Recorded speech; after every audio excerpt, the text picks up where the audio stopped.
Jadi sekarang kita akan mencoba Ice Lime Tea terkenal. Ini lama-lama enak juga loh pakai kain. Emang enak. Cuman jalannya aja agak Biasa sedikit jalan-jalan itu susah. karena kita sendiri yang berat. Kan di sini. Silakan. Have a drink. I know it's hot. Saya tahu panas banget hari ini. Aduh ini. Oke. Have a drink. Panas.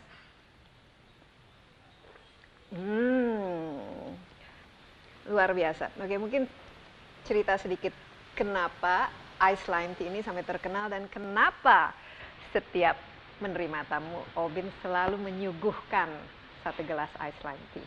Ada apa-apanya gitu.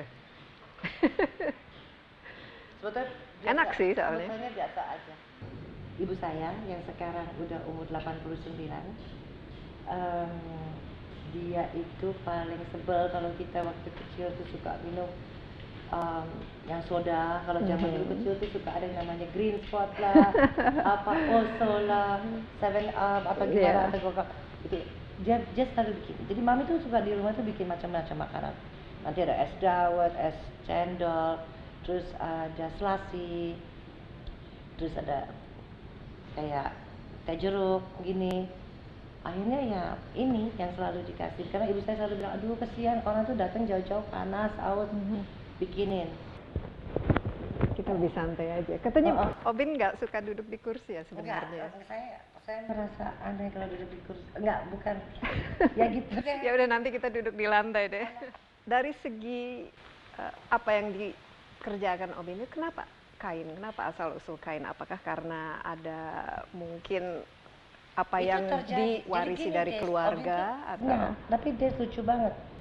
Segala macam yang ada itu dengan Obin itu terjadi, bukan dibikin. Maksudnya? It became, terjadi. Jadi gini, bikin kain, terus jadi bisnis kan, jadi perdagangan kan. Itu kan waktu dibikin itu, waktu kerjanya, waktu itu kan bukan tujuannya gitu. Jalan, tahu-tahu terjadi satu usaha. Tapi asal usul kenapa Oke. Waktu ada kain? Karena kan bisa apa saja katanya. Tapi kenapa kain? Waktu Obin umur 17 umpamanya, jalan-jalan sama teman-teman, terus banyak ketemu orang Baduy, terus banyak deh hal-hal yang gitu, terus ke Kudus, jadi lihat barang, lihat ini, terus kenalan orang banyak, kenal yang tukang-tukang antik, bapak-bapak yang jual antik, kebanyakan orang-orang Minang, saya kenal semua. Mereka yang ajarin saya, ini kain tapis. Tapis itu dari Lampung, namanya kain, itu di Lampung namanya tapis. Kalau di Sumatera Batak, ulos, itu namanya artinya kain. Jadi kalau kita bilang kain ulos, itu berarti kain-kain. Jadi kalau kita bilang kain tapis, berarti kain-kain. Oke, terus saya banyak belajar, terus baca dari buku, oh gini. Nah, pada saat itu, tahun 70-an sekian, itu 79, saya perhatiin, Obin suka belanja, suka apa aja gitu, perhiasan apa. Terus Obin lihat banyak sekali dealer-dealer dari mana-mana, dari Belgia, dari Prancis, dari Inggris, dari Amerika, terutama Jepang, datang ke Indonesia. Dan mereka sudah sadar dengan betapa hebatnya dan dahsyatnya Indonesia, apalagi sebagai kepulauan yang dikelilingin maritim ya, laut. Terus saya ketemu seorang namanya Sultan Dato Bagindo, dia dari Lampung. Terus saya tanya, mau kemana Pak? Terus dia bilang, oh saya mau ketemu ada dealer. Dia bilang waktu itu, ini berapa puluh tahun yang lalu, saya ketemu dealer katanya, dia mau beli kain. Oke, gitu. Terus saya pikir, kenapa nggak dibeli saja? banyak ya Pak, iya ini lagi dicari orang, ini dicari bapak itu, dicari ini. Terus saya kepikiran bagaimana kalau kita bikin pameran. Waktu itu di Jakarta ada satu asosiasi yang namanya Lingkar Mitra Budaya, sangat terkenal. Saya sewa tempat di Lingkar Mitra Budaya, kumpulin kain-kain tapis dari Lampung, undangin teman-teman biar mereka beli. Nah, sebagian dua yang dibeli oleh Ibu Herawati, dia ada di Taman Mini. Waktu itu Taman Mini lagi dibangun untuk rumah kampungnya. Dan di situ mulai dari Hilton Hotel mulai beli. taruh di bagian receptionnya di belakang. Di situ mulailah kain-kain tua dinaikin menjadi hiasan selain lukisan. Dan ternyata minat Bukan main. orang tinggi sekali. Betul. Terus ada Mercantile Club, kumpulin semua kain-kain yang kain tua-tua yang ada dari seluruh Indonesia. Kain ulos dari Ragiduk dan Ragiotang dari Medan, kain pua dari Kalimantan, kain pilih dari Irian, semua bikin pameran dan itu dibeli semua sama orang-orang kita semua. Jadi asal usulnya Kak Obin sendiri mengkoleksi kain-kain tua ini. Sekarang katanya sudah punya ribuan ya? Itu kan kain tenun, nah kain batik ada ribuan.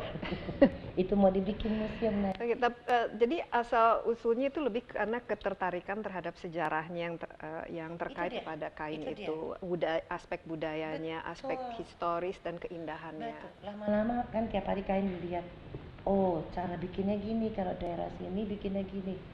Kalau orang dari daerah sini, dia pakai orang Tuban, mereka ada tanam katun yang spesial dan mereka tenun pakai bahan baku yang numbuh di sekitar mereka. Kenapa kain Tuban selalu umpamanya warnanya biru? Karena mereka di sekitar mereka ada, karena iklim dan geografinya ada indigo, yang bahasa Indonesianya nila. Nila sama tarum. Natural ya. Saya baru belajar tarum, makanya ada taruman negara. Indigo Land. Oke, jadi ini juga kalau sejarahnya ketertarikan Obin itu sendiri bukan aspek komersilnya atau karena bisa dipamerkan dan dijual dan lain sebagainya, tapi ada usaha untuk pelestarian kan? Nggak mikir. Cuman Obin nggak mikir sampai ke pelestarian, jauh banget.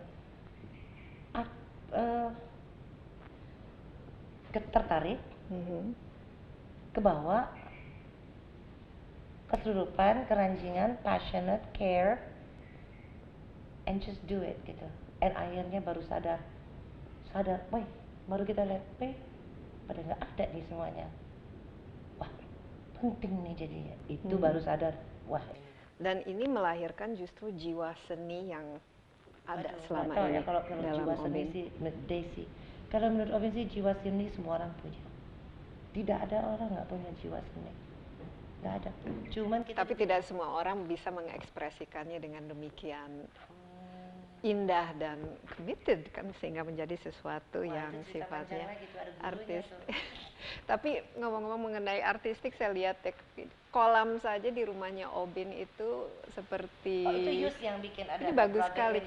Kalau kita keluar bagaimana Obin? Boleh, sambil cari sebelum hujan sambil cari angin, kita bawa minumnya.